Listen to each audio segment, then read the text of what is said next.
Welcome to the Carolinian newspaper's digital broadcast for October 9th, 2025. I'm Zari, and these are the headlines. The government is still shut down. That is no newsflash, but we will cover the consequences of the prolonged closure.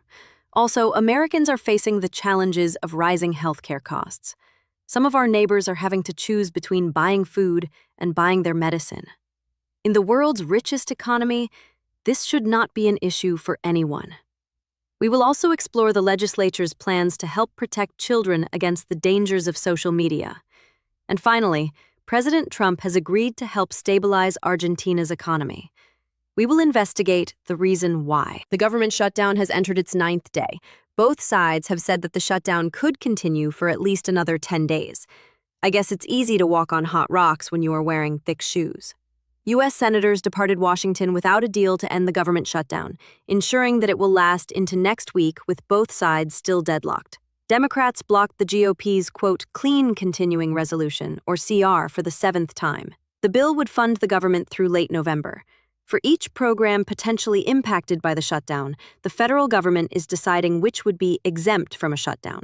North Carolinians who rely on federal food assistance programs, such as SNAP, will continue receiving benefits through October.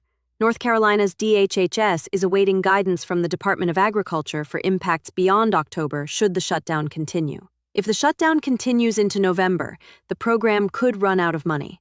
We will keep you posted. Even before the government shutdown, healthcare affordability was a problem. Just under half of U.S. adults say it is difficult to afford healthcare costs, and 1 in 4 say they or a family member in their household had problems paying for healthcare in the past 12 months. Black and Hispanic adults, those with lower incomes and the uninsured, are particularly likely to have problems affording healthcare.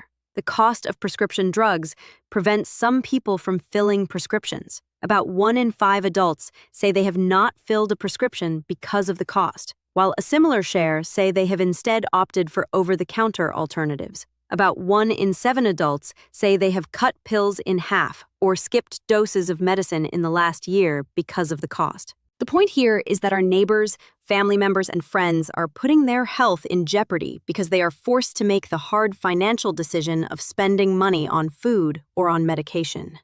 Congress is still fighting over the Affordable Care Act in their budget discussions. It is the key to getting a budget passed. Hopefully, our elected officials will settle their differences for the sake of their constituents. Our officials closer to home are also in a bit of a tug-of-war.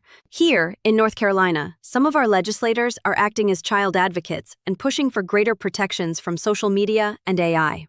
A study published in JAMA this summer from Columbia and Cornell University researchers found that youth with high or increasingly addictive use patterns on social media and mobile phones had a 2 to 3 times greater risk of suicidal behaviors and ideation, and worse mental health.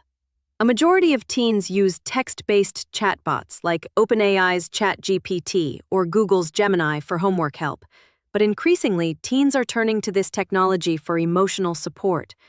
Teen suicides due to online bullying has been consistently rising. Something needs to change. Senate Bill 624 could be a first step in addressing the licensing, safety, and privacy of AI chatbots in North Carolina. The bill was introduced in March, but promptly bottled up in the Senate Rules Committee. And finally, the United States has directly purchased Argentine pesos on today and finalized a $20 billion currency swap with Argentina's central bank.